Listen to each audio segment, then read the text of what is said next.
Morris, mchezo umetamatika, umefanikiwa kupata ushindi wa goli 3-0, lakini kikubwa zaidi wewe ndio mchezaji bora wa mchezo. Tujalie mchezo ulikuwa vipi kwa wewe?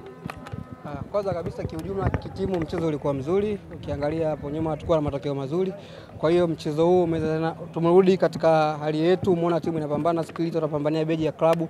Kwa hiyo mchezo ulikuwa mzuri na unatusaidia zaidi tunapoelekea kwenye Mzizima Derby kuweza kutupa motisha zaidi na kuattract mashabiki wetu waweze kuja kwa wingi zaidi kuendelea kutusupport. Pia tunawashukuru kwa waliojitokeza leo kuja kutusupport.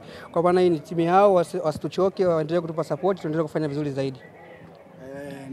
Umekuwa man of the match. Kuna namna yote inaweza ikaina kuongezea morali kwa sababu ni msimu wako wa kwanza ukiwa na Simba? Inaniongezea morali kwa asilimia kubwa, kwa sababu itazidi kulipa moyo wa kuendelea kupambana zaidi, kwa sababu naamini hapa sio mwisho, naamini nina nafasi ya kuweza kupambana zaidi, kuperform zaidi ya nilivyoperform leo.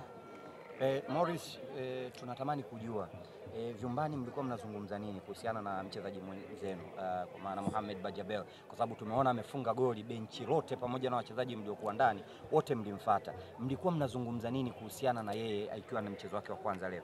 Mimi naamini kwa Bajabili kwanza ameweza kupitia katika kipindi kigumu, ukiangalia tangia amefika aliweza kucheza mchezo wote zaidi ya kule pre-season. Kwa hiyo leo hii kuja hapa na kuperform na kufunga goli lile lilikuwa goli la kuweza kumsaidia kuweza kujenga confidence na kufanya vizuri zaidi. Tunaamini ni mchezaji ambaye ana kiwango kikubwa na ataweza kuifanyia Simba makubwa na kuisaidia zaidi. Kwa hiyo kama vile unaona kabisa timu inaonyesha upendo na ni jambo kubwa kwamba timu nzima ina umoja. Mwenzetu akifanya vizuri tunaweza kumsupport kwa umoja, kwa hiyo pia yeye inaweza kumuongezea zaidi chachu ya kuendelea kupambana zaidi. Mechi inayofuata ni dhidi ya Azam.